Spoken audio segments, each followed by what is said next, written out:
Does it sound good? Oop.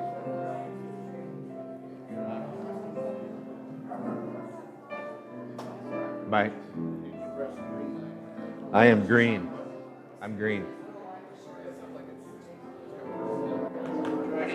How about now? Gotcha. All right. Thank you.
Good morning and welcome to St. Petri, all those in person and those out there online. This morning we're having a little bit different format for our service. Pastor John Sheehan from Berglund is here to talk to us today, and Pastor Tim is doing a pulpit exchange over in Rowland this morning. But first of all, I want to start with announcements. First of all, thank you to all of those who volunteered yesterday for the turkey supper, and a big thanks to Karen and Ann. Please stand up, Karen and Ann.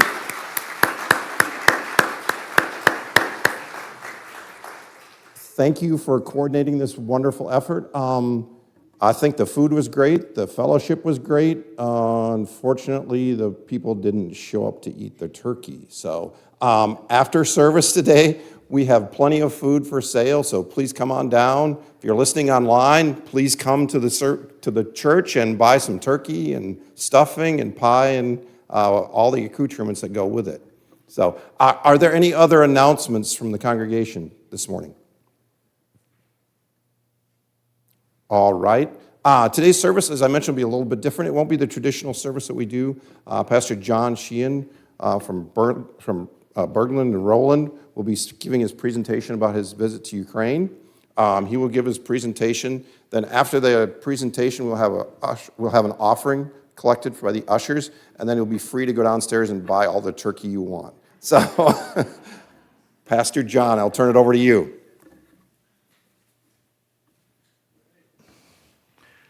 Thank you, John.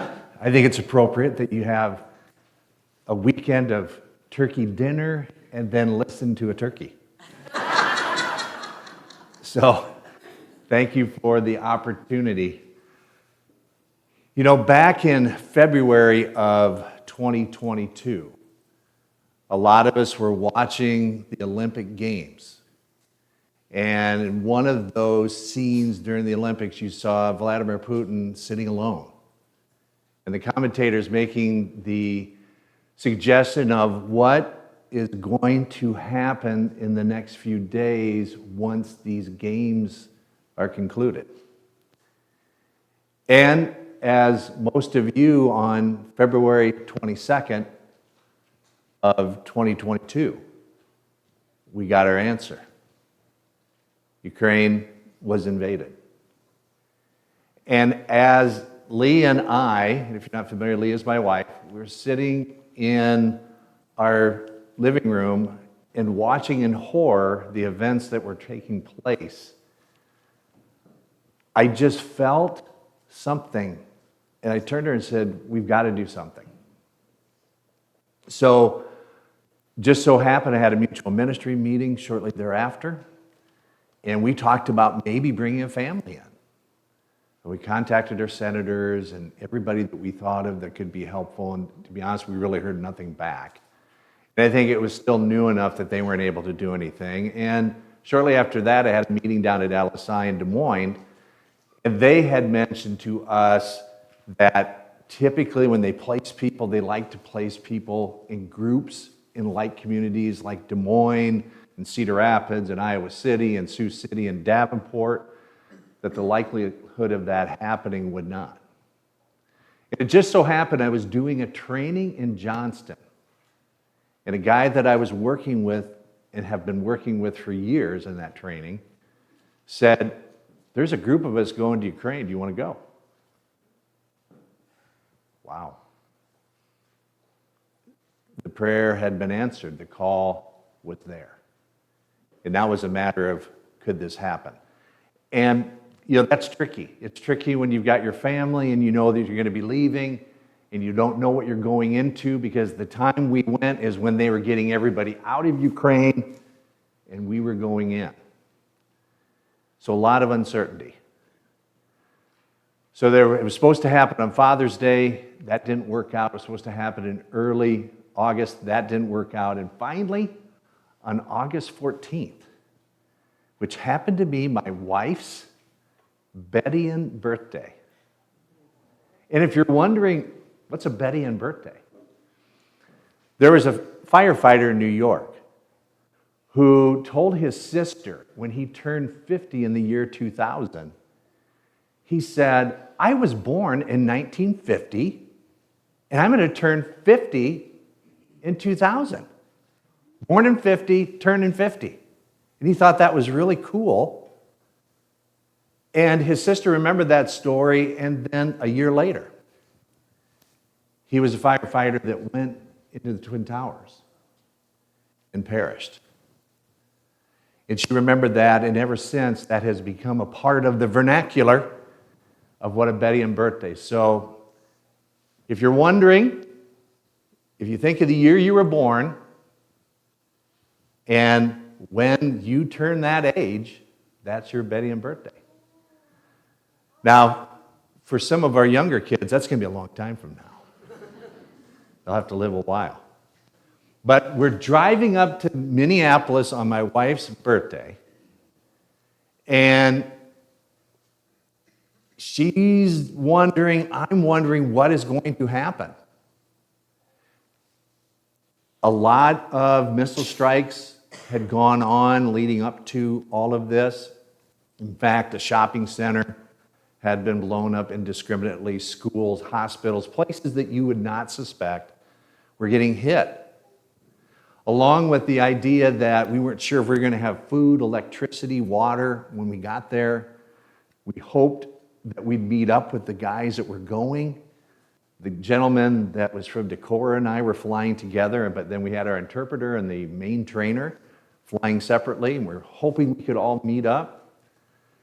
A lot of baggage during that time, coming off of COVID. They didn't have as much help at the airports, so there was a number of bags that were not either making planes or getting lost, and we had a bunch of supplies that were going. We hoped it would all make it. We all took carry-ons for fear of our own baggage not making it, so you have to stuff everything you can into it. So it was a tricky time when she dropped us off. But with God, and turning your worries over to God, it's amazing what can happen. So what I have in this first slide, I was there for 9 days.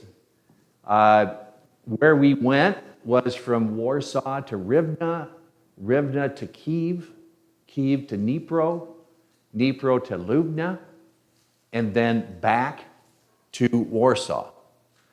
And if you're wondering how far that trip, it would be like going from Story City to Pittsburgh, Pennsylvania, and back. So that would give you kind of an equivalent distance that we traveled. Total miles of 13,000, including all flights. Now, just to give you a little idea of where we were, if you can see my red pointer, this is Ukraine. What is in red would have been what was being fought for at the time we were there. We flew into Warsaw, which would have been about right here. And we had to travel to about here the first day, which is about 450 miles. And you had to cross the border. We had to do a lot of it at night. We went from there to Kyiv, from Kyiv down to Dnipro, Dnipro to Lubna, back to Kyiv, back to Warsaw. So we were fairly close right here to the active fighting when we were down presenting there. It's so, we didn't know what we were walking into, but it all amazingly, only by God thing worked out. The first place we went was to Rivne. I show you that. It's a beautiful city, about 300,000 people. It is 750 years old. Now, I want you to think about that for just a moment. Here in a couple years, in 2026, we are going to celebrate as our country our 250th anniversary. They're 750. So much history, so much of this they have seen before and lived through and gone through. But it was an amazing city, an amazing opportunity to get our start there. But like I said, it was tricky to get there. It took us just about 15 hours from the time we landed to get there. We got in at 5 a.m. We were very fortunate. We got into country. They don't typically let you travel at night. Luckily, our interpreter, who picked us up at the airport, and that all went smooth. All of our supplies came, our baggage, everything worked out perfectly. And by the time we got loaded up, it took us 15 hours through the night, and we got across the border, which took a while to make sure that we were who we said we were and that we could travel. And once we started traveling, we had 10 checkpoints that we had to go through. And that's when reality hits you. You're cruising along, it looks a lot, it's at night, but the roads are very nice. But all of a sudden, you're going from 60 miles an hour down to about 20 to 10 to a stop. There are sandbags that are bunkers that are out in the middle of the highway. They steer you through, and you come out, and there's a bunch of webbing, and guys in submachine guns greet you and say, "Who are you, and why are you here?" And you better have the right answer. And luckily, our guy, he had a book of codes.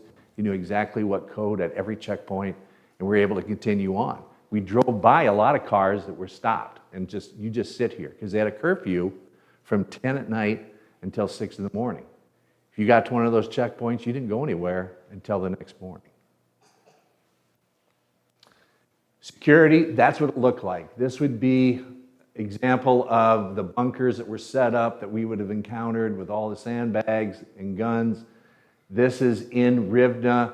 You can see this is a government building, but this is a gun turret bunker area that people can run out and get by. If their bunch is invaded, all the windows are barricaded, and people are trying to live a somewhat normal life. But that's the security. This one, it's funny. This is a sign in Rivne, and they weren't afraid to just kind of thumb their nose at Vladimir Putin. They had no time for him, and this was a sign you would frequently see. You need to understand this is a man that is evil, has nothing but evil intentions. He does not care about the people of Ukraine. He does not really even care about his own people. What he cares about is money and power and restoring the Soviet Union back to what it used to be. That's his only goals. And what he has to take, what he has to do, doesn't care. And the atrocities that he encouraged his soldiers to perform during this is unspeakable. So they have no time for him.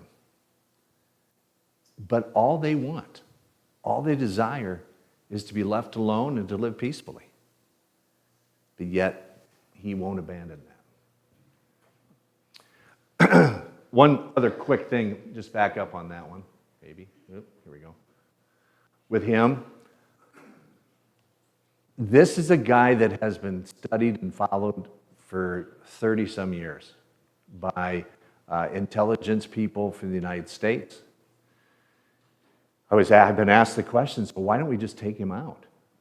It's not that easy.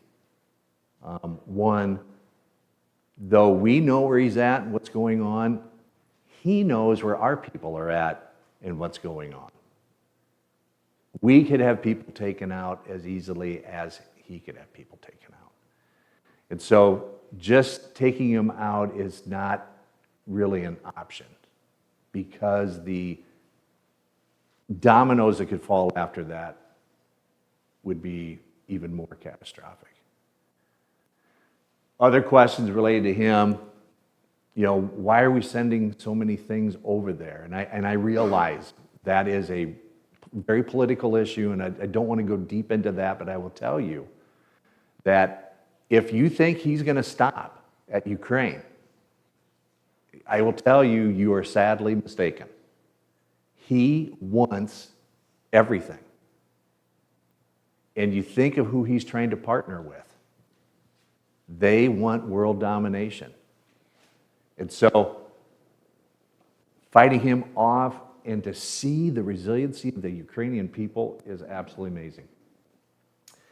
This was a cool stop. When we were in Rivne, we went to a refugee center. Just to take you quickly through the pictures, I'm going to leave the top left one for the last. Right here, these are people working and coming into this refugee center to just get all kinds of items that they don't have. At the time, a lot of these cities and towns were bombed out. They didn't have any water, power, or anything, and they were left with nothing. So these were people who had nothing, but had a little bit more than the people coming in, and they brought in whatever they had to help others out. Now, you talk about a Christian living out our Christian oath. What can we do to help our neighbor, particularly our neighbor in need? That's what was going on here, and it was inspiring. Right here, this is our interpreter. This is the guy I went over with. These are just items that were distributed. This is the vehicle we were traveling in. I'll get to that later, but we brought over toys. We brought over military supplies. We brought over audio Bibles. We brought over this teddy bear.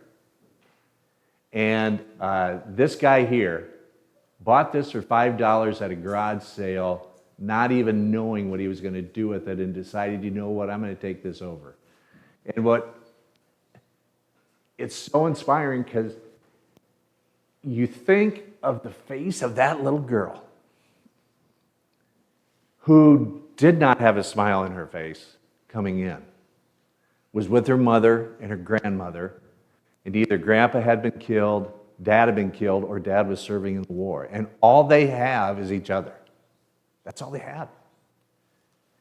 And to see the smile on her face, getting a teddy bear, and probably the first thing that she'd had since February, and this was August, just is truly inspiring. Some people ask me, are they religious over there? Do they believe? They are believers. This is in the office of the Refugee Center, the Apostles' Creed in Cyrillic. And that was prominently displayed. So very much believers, very much believe that God is with them no matter what. And if you ever had a people that had any reason to give up, especially then, it was them. But they believe that God is with them no matter what the outcome is. And it was inspiring. We ate well. This is borscht. Love this. Probably not as good as the turkey and all the good stuff you're going to have later. Okay, I wouldn't give up on that. But this is red beet borscht. If you like kind of a thick soup, we're getting into that season where that's good stuff. This is really good. If you like thick bread, man, they just kind of seem to hit all my favorites. This bread was good. A lot of fried potatoes, chicken, pork, fried tomatoes, a lot of vegetables, kind of a lemon drink, sort of like a Kool-Aid kind of thing. That was big with them. All good food. We were, for fear that we might not have anything, we were treated like kings. We really were. We're sitting here with the group that's sponsoring us from Ukraine, and the air raid sirens go off. You can see no one is reacting other than we're freaking out. And they explained to us that any time a missile goes off in the entire country, the air raid sirens go off. As it turns out, where this siren and where this missile was probably about 60 miles east of us, is where it hit. So felt bad for whoever those people were, but this place, Rivne, has been hit many times before we got there and since we've been there. So it just kind of keeps going on. Question I get is, so what good could you do in 9 days? And my kids asked me that. They said, Dad, if I were over there, I'd be kind of ticked off. You show up and then you leave. How can you help? What difference can you make in 9 days? It was a fair question. We basically did training of trainers. And what we were training on, I don't know if you can see this, but it says moral trauma. And so we got trained in July before we went over about what moral trauma is all about, and that is all about the shame and guilt that you feel when things happen.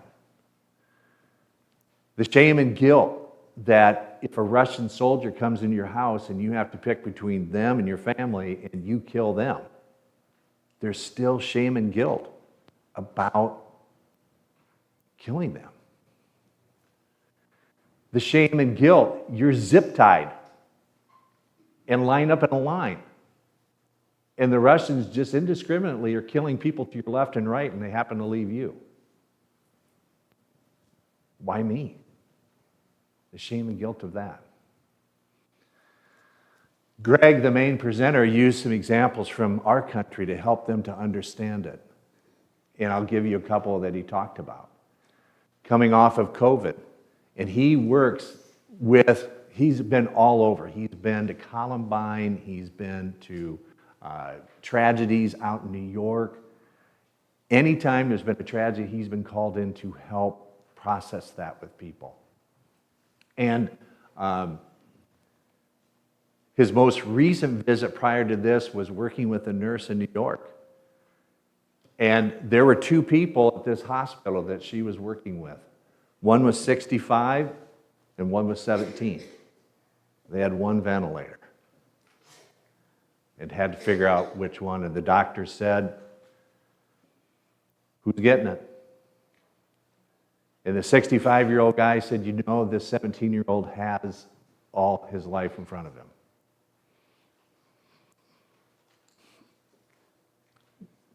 Give it to him. And the nurse said, "What do I do?" And the doctor said, "You hold his hand until he dies." And the shame and guilt that she had was, did I make a mistake? Am I a mistake?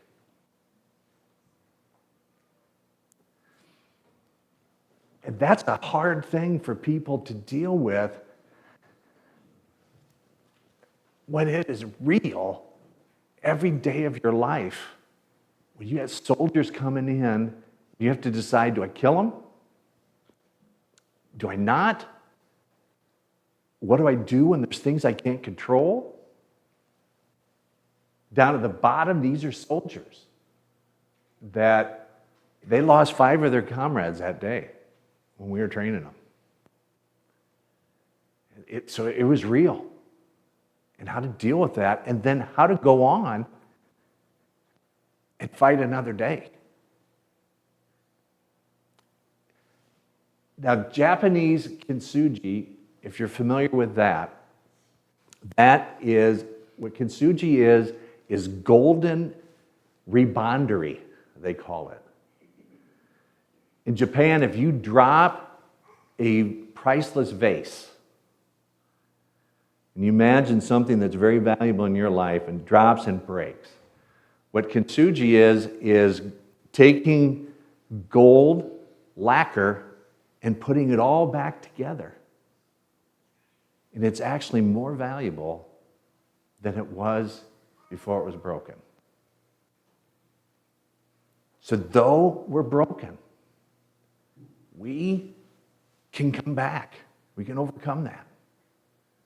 And that was the point of that. And the other thing on the why versus how, if you know your why in life, you can overcome any how. Whatever hows come at you, if you know why you're here, you trust the gifts that God has given you and have faith that God is always walking with you, you can overcome any of the hows. So that's a lot of what we did going around and talking with people. This is some of the war damage. This is the top one up here. This was a bridge that was taken out. This was a factory. This is all just outside of Kyiv. When they came down where we were the whole time, Belarus was like less than 100 miles from us. So anywhere we were, that's where they originally came down and went in. And again, indiscriminate in what they were going to destroy. This is just outside of Kyiv. This is Borjenko and Bucha. You probably have seen a lot of coverage about Bucha because horrible, terrible things happen here. We just happened to stop by and, just look at this apartment building. This open area, that was all part of the apartment building. That's been blown out. People were living there. Right where this little yellow flag, there was a girl walking on the street across from us. She said, "Hey, would you like me to take your picture?" I said, "Sure." I said, "Who are you?" She said, "You see that flag? That's my apartment." Luckily, she and her sister had a little bit of notice to get out, and they got away with their parents prior to that happening, but that's all that's left. So just imagine having to deal with that. Tell you a little story about these guys.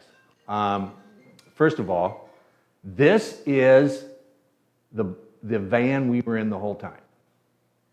And what was interesting about it is that the Russians at that time were paid what would be the equivalent of a $500 bounty to take out chaplains. If they saw somebody wearing this patched or on a vehicle, they got money for taking them out. Why? Because chaplains provided hope. They didn't want them to have hope. They wanted them to give up. So you take out anything that's going to provide security and hope.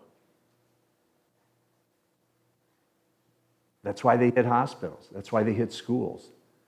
They want to create chaos.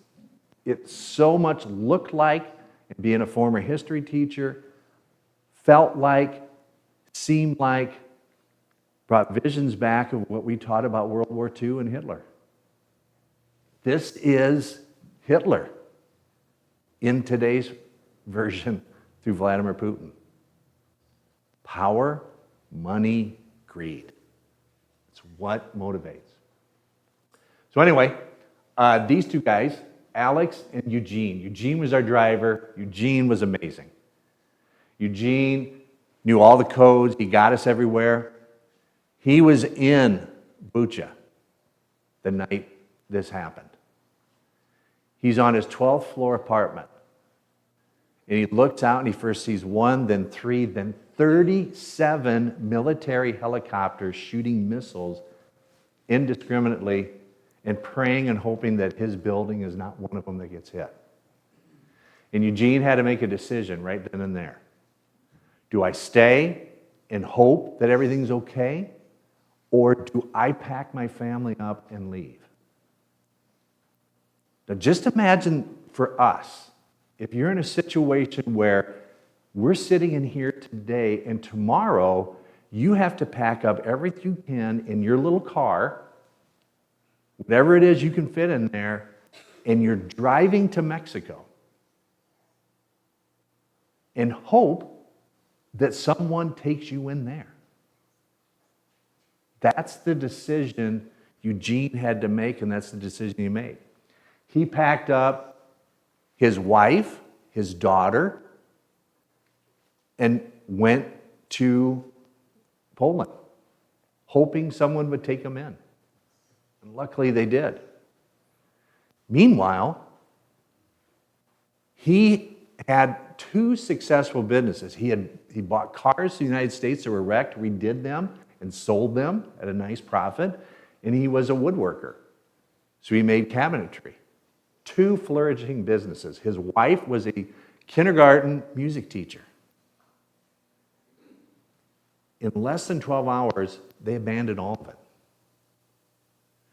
He burned through all of his savings for business, personal, hers. They had nothing. And his thanks was to be invited back to become a chaplain in Ukraine. And what chaplains did was went into where the fighting was and tried to help people get food, water, and get them out. I said, Eugene, what did you see? He said, the worst thing was seeing my friend shot 17 times. It lived, miraculously lived.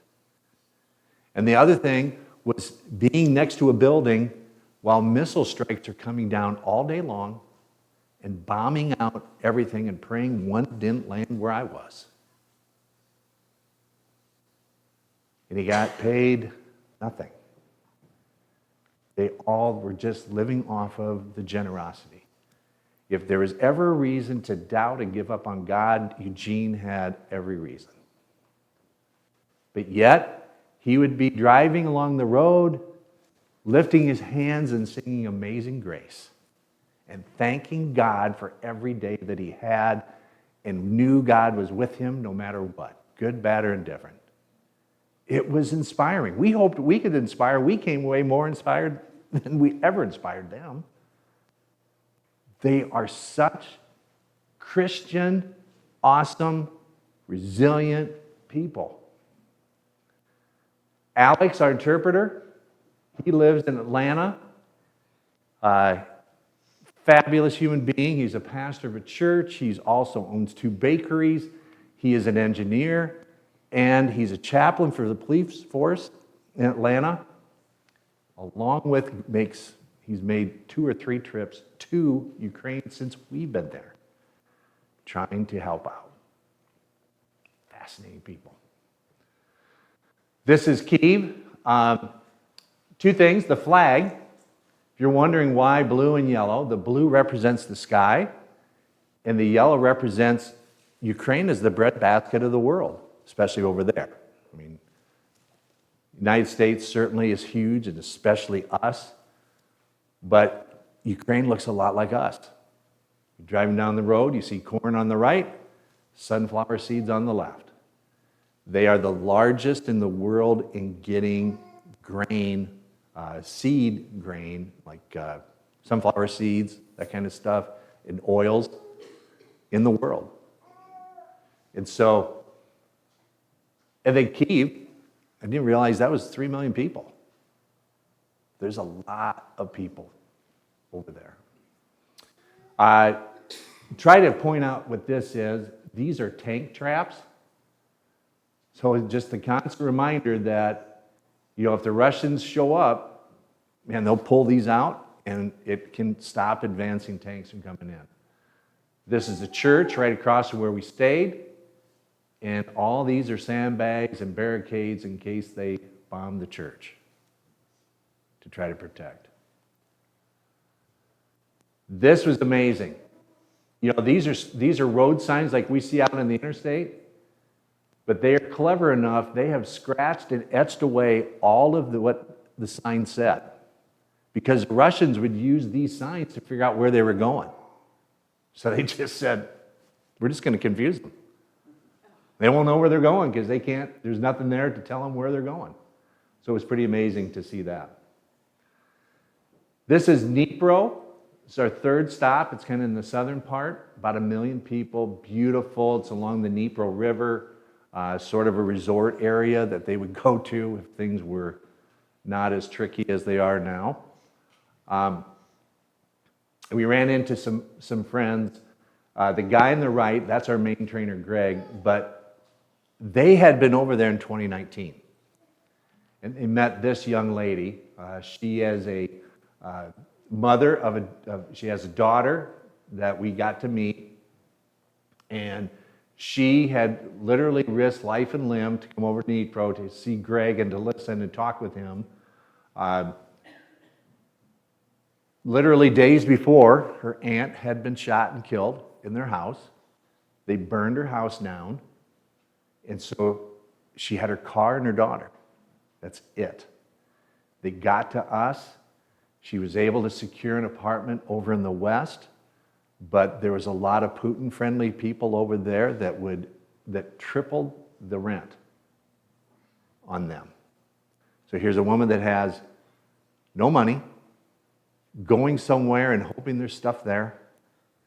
And so she had a car full of whatever she could get to furnish her home. And this car is, it would be like an Equinox size maybe. Not getting a whole lot in there, especially if it's you and your daughter and everything you own. So we had taken some gift cards and some money over there, and we pooled some and gave her some cash, and she just burst into tears. She couldn't believe that people would help like that. And that's how the United States is perceived over there. They love the United States. So thankful and grateful. If the United States never gave them another dime, they'd be forever indebted to them for what they've done. Absolutely love the United States. This is a guy, pastor, that I met. Not only did he burn his house down, but he burned his church down. Just out of pure meanness. And so he had nothing other than he's a chaplain like Eugene, going out into the front lines, rescuing, serving food, getting shot at, doing whatever he can to help. And we got some money pooled together to help him. Imagine this. This is Dnipro University. These are 200 college kids that came to listen to the presentation about moral trauma. And imagine this as a parent sending your kid off to school. Again, this harkens back to Hitler. If you were caught going back to school with a school badge, you were killed. If they intercepted you, they killed the students. They don't want them educated. Now, how hard is that, send your kid off to Iowa State or UNI or Central Luther, wherever it may be, Wartburg, but sending them off knowing there's a chance they may not even get there? A likely chance they may not get there because someone wants to kill them, actively searching to kill them? That's what's going on. Yet, we were so overwhelmed by the pride. They risked their lives to be there, wanted to be there, because by golly, they weren't going to let somebody tell them they couldn't be educated. Again, another piece of just total inspiration. We got a chance to meet with some dignitaries. The president of the campus, our college was there. It's this guy, and then this guy was an active general, and a couple of the top professors were there. There was a cardinal that was supposed to be there, but it was Transfiguration Day, which is a big deal in August there. But what was cool about this story were these young ladies. They were photographers. And we had a chance to talk with them afterwards and talked about hope. And that God, through Jesus and the Holy Spirit, is all about hope.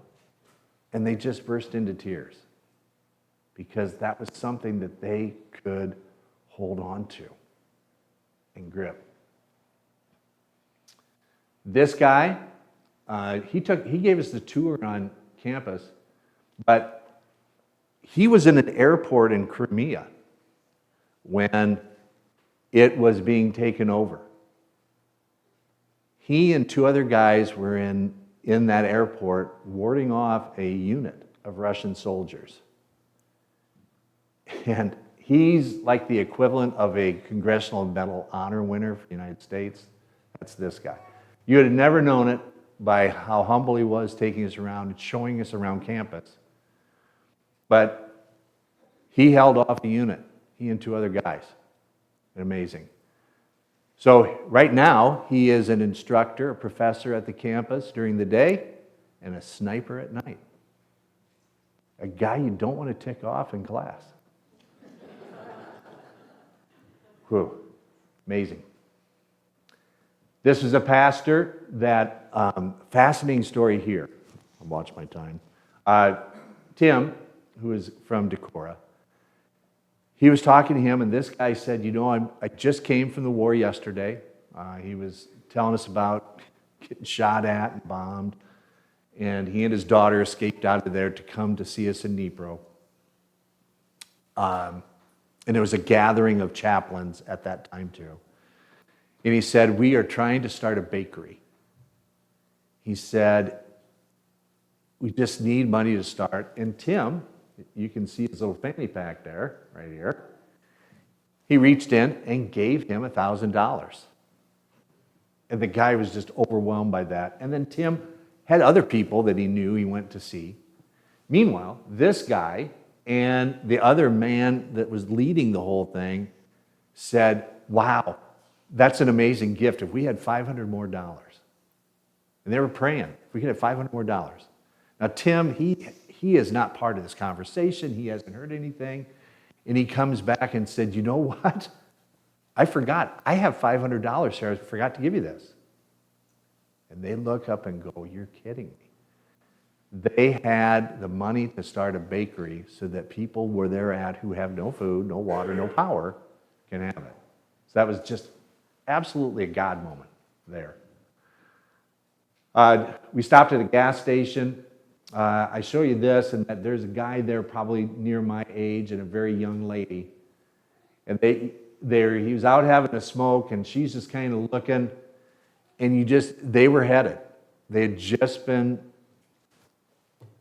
drafted to go out. And I mean, from young to old, they had everybody serving in the war. And just to know the reflection they were going through, that's when we had a whole bunch of audio Bibles that we gave them, along with some flak jackets and helmets that we had brought, things that they were needing. And so in medical supplies, and they were so appreciative of that, but it was just kind of a very reflective moment of what's going to be next for us. Now, I show you this to show you, this was a year ago, so their corn this is what it looked like in August. And if you're ever wondering, if you go into the Field of Dreams in Dyersville and you wonder where those people go, here's where they come out. In Ukraine. Yeah. But yeah, their crops look great. It's awesome. And the sunflowers were equally as bountiful as the crops. The problem at the time we were there is that all the ports were blocked. So they had nowhere to go with their crops. And they had negotiated enough with the Russians that they were given, regardless of where in the country, remember, there's 400, 500, 600 miles for some of these farms to get to the port. They'd have 72 hours notice. You get 72 hours to bring your crop down to the port, and if you're not here, we're moving on to the next one. You're out. So imagine trying to pull your whole crop life together in 3 days, including travel to get there.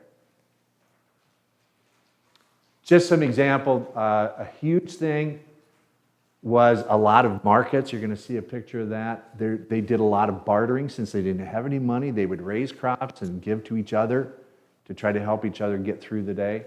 So you saw a lot of little gardens and farms and farmers markets. This was our last stop before we started headed back. Quick story on this. The guy at the top, he was a chaplain.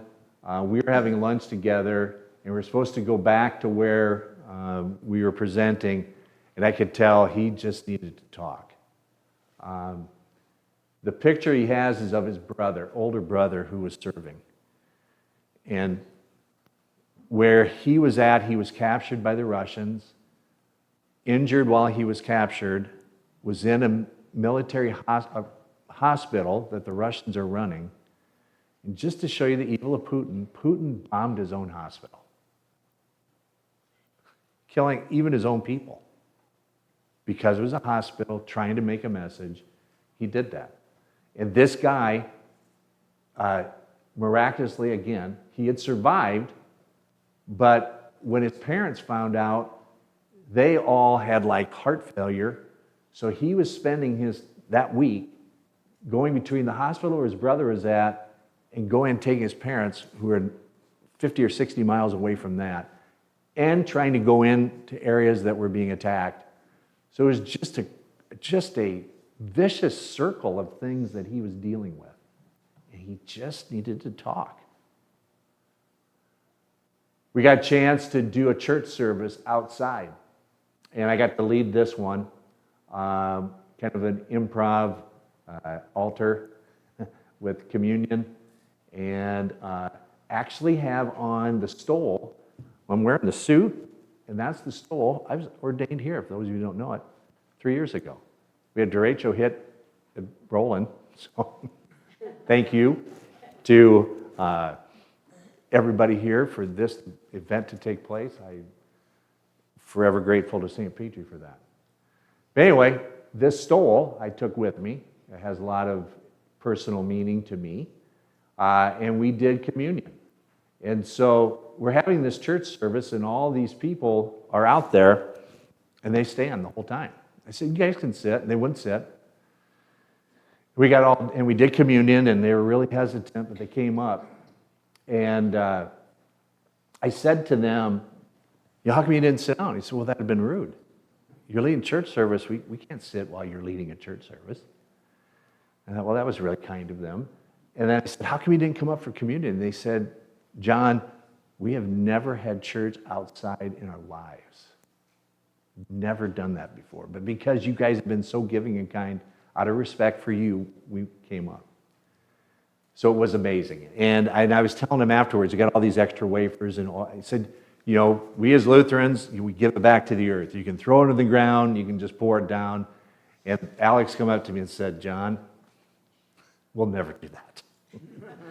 We will eat all of those wafers till they're gone, and we'll drink the wine till it's gone. That will never happen. In fact, last week, we had a service, and the priest that was leading it, one of the altar guild members dropped a wafer on the ground by accident. And the priest commanded all of them to fast for a week, and we'll start back here a week from now. Like, oh boy, I drop a wafer every time I go up there.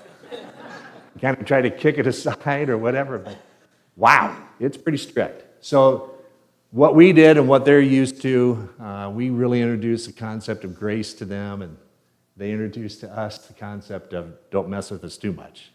So it was good.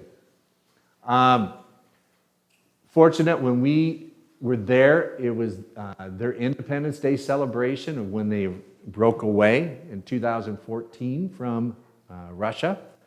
And so, again, to kind of thumb their nose a little bit at them, they brought in and displayed. Normally they have a big parade, but at the entire length of the parade route were all of the Russian equipment they had captured. So about 1.5 miles of all the tanks, jeeps, everything they collected. So I think this next photograph, I think this will work. They're still bringing them in. So it's truck after truck after truck bringing in captured equipment. Now this was sort of scary because if there was ever a time that we thought Putin would try to take out a whole bunch of people, because there were thousands upon thousands of people. Подготовка парада к Дню That's Alex независимости talking in Украины. Cyrillic. В этом году парад выглядит вот так. A lot of people were out checking this out. It was amazing. And then another thing they have done, the very first slide I had said, I love Ukraine. And you'll see it again on here, this little short video. But for every person that was from Ukraine or from any other country that died in service, they have a flag out on their lawn in honor of them. So this kind of gives you an idea of just how many people they lost, and that's been over a year ago. But they honor them all.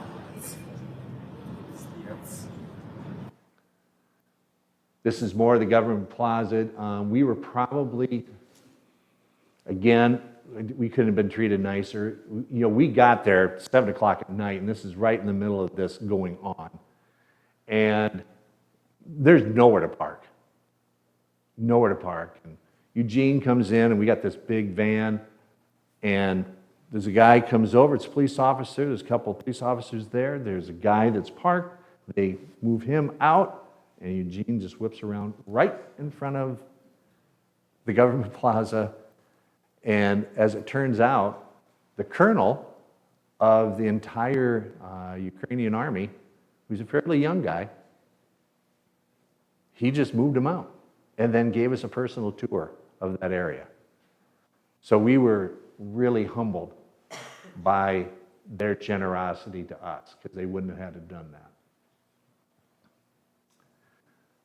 Billboards, what these billboards say here, that you'll see here, here, and here, they are all encouraging young people to get involved, to grow up, to be Ukrainians, Ukrainian soldiers, support the country, be an active participant in the war efforts, no matter what that means.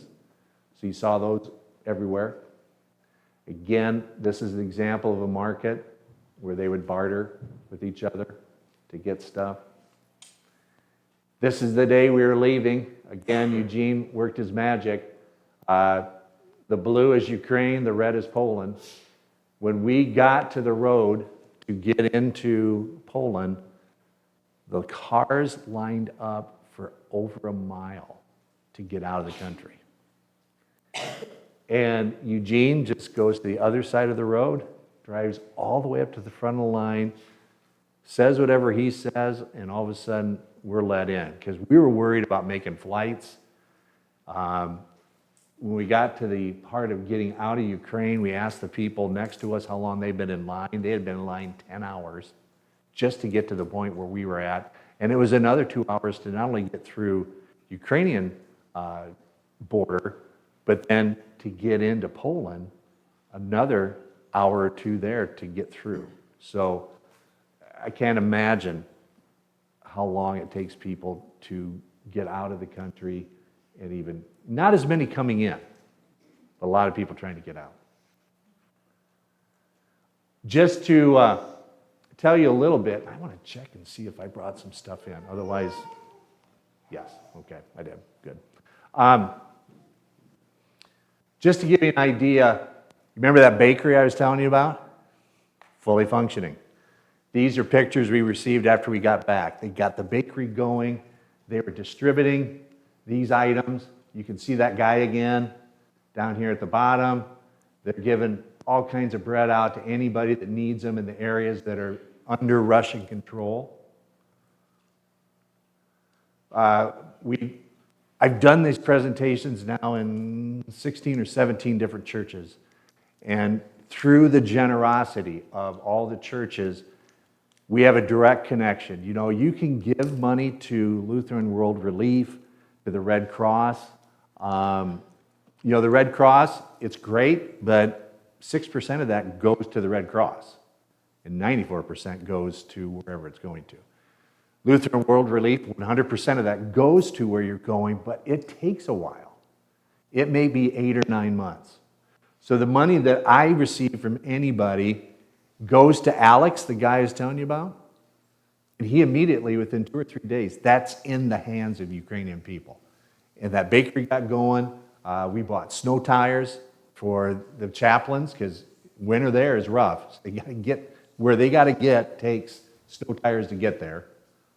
And just got this one last week from Alex. We have purchased, you remember, Putin took out a lot of power. We have purchased countless generators for them to have this guy on the front lines. Got a generator from us, indirectly from us, but from Alex, that, man, big thumbs up to have power where they're at. So if that's something, I'm not telling you have to do anything. You don't have to do one thing. I appreciate you just being here. But if that's something that's on your heart, you can certainly get that to Pastor Malik, who will get it to me. And what I do, just to be totally transparent, if it's cash, I give it to my wife Lee at the bank. If it is a check, we cash it that day, we gather it, and then we write a cashier's check to Alex and send it certified mail. And he has it within a couple of days, and then they have it. So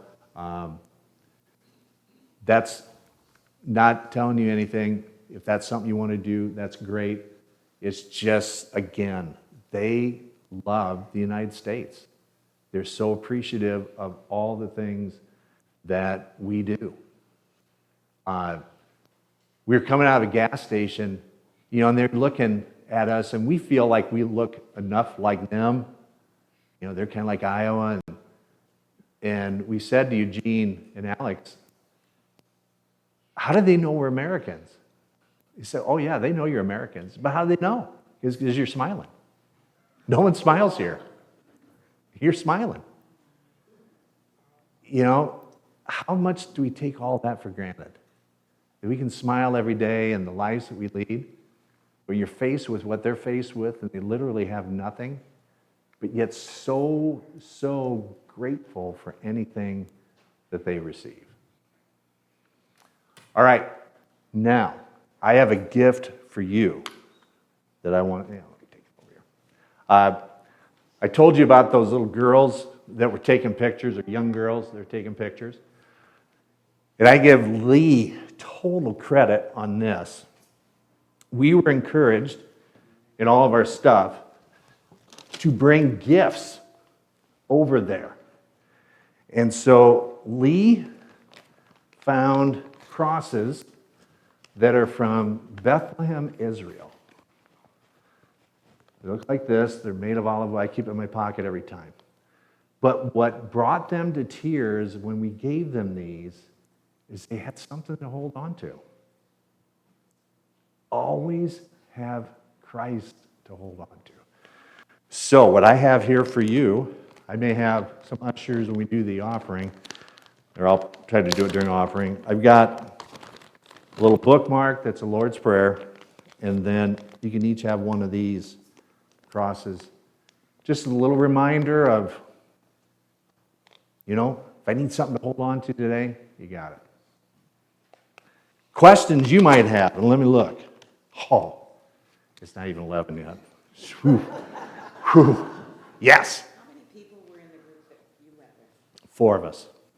There was myself, Tim from Decorah, Greg from Milwaukee, and Alex from Atlanta, our interpreter, and then Eugene, our driver. So we had 5 of us that were there. And then we hooked up with a bunch of chaplains that were with us most of the trip in their own vehicles, but they would go to the places we were going to. They held off a chaplain graduation until we could get there. And then they held a chaplain graduation in Kyiv, one of the days we were there. So it was just so inspiring. Thanks. Any other questions? Thank you very much for listening. Incredible people. They, regardless of where you're at, and I'm not trying to tell you what to think or believe and what to support or not support, but I can tell you from being around them from 9 days, they love the United States. They are believers. All they want is to be free, and they are tenacious and resilient and will fight to keep their own country. Yes? Well, this is going to sound pretty bad, but you could write it out to me. That's the bad part. But then my wife can cash it, and then we get it. John Sheehan, if you choose to do that, that's very kind of you if you choose to do that, but thank you. Thanks for the question. Any other things? You know, I've been asked, in fact, Tim, leaving a week from today, asked me if I wanted to go. My wife said, you went once. Until the war is over, you're not going back. And I'd even asked, she wouldn't mind going, but that was really hard on she and our kids because you just don't know. I mean, when I flew out of Minneapolis, I was like, will I ever see this again? And the thing that was fascinating is that when I left Minneapolis, all I could think is, I can't wait till I get back here. But when we were flying out of Warsaw, there was actually some guilt. I get to leave. I get to go back to this. They don't get to. And it was even heart-wrenching. I was surprised. Yeah. But I hope to someday. I do. I do. Thank you all. 11 o'clock.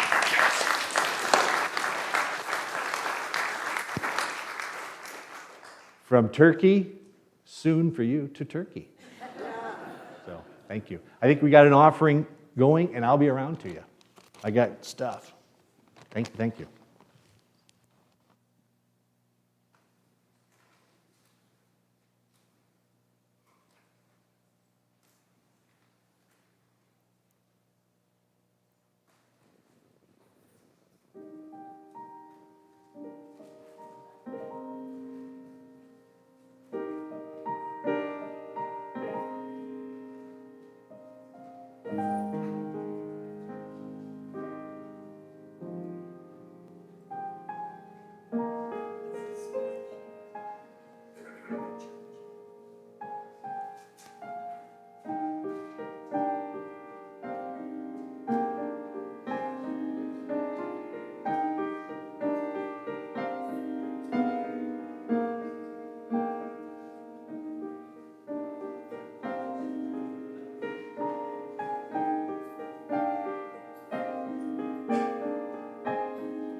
disciples of Jesus Christ.